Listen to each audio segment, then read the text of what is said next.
अबू आझमींचं विधानसभा अध्यक्ष राहुल नार्वेकरांना पत्र, निलंबन मागे घेण्याची पत्राद्वारे विनंती, इतिहासकारांचा आधार घेऊनच वक्तव्य केल्याचं अबू आझमींचं स्पष्टीकरण. सतीश भोसलेच्या मुसक्या आवळण्यासाठी वन विभागाकडनं हालचाली, सतीश भोसलेनं अनेक प्राण्यांची हत्या केल्याचं समोर.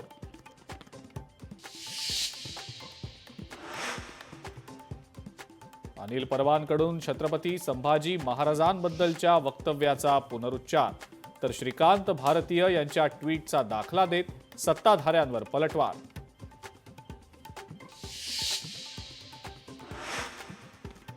महाराष्ट्रामध्ये गेल्या 10 वर्षातील सर्वाधिक गुंतवणूक, आर्थिक वर्ष 2024-25च्या पहिल्या 9 महिन्यात 1,39,000 कोटींची गुंतवणूक. DPIITचा अहवाल मुख्यमंत्र्यांकडनं सोशल मीडियावर पोस्ट.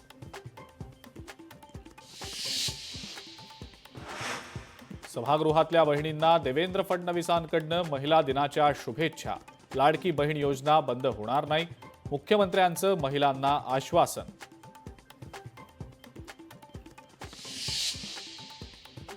मुख्यमंत्री युवा कार्य प्रशिक्षण योजनेतल्या प्रशिक्षणार्थींना पुढील 5 महिन्यांची मुदतवाढ, पुढील 11 महिन्यांचा कालावधी प्रशिक्षणार्थींना पूर्ण करता येणार. मुंबईतल्या पार्ले कंपनीवर आयकर विभागाचा छापा, कंपनीच्या कागदपत्रांची तपासणी, छापेमारी मागचं कारण स्पष्ट. पुण्यातील स्वारगेटची घटना ताजी असतानाच पुणे सांगली शिवशाही बसमध्ये तरुणीचा विनयभंग, सांगली पोलिसांकडनं आरोपी वैभव कांबळे याला अटक.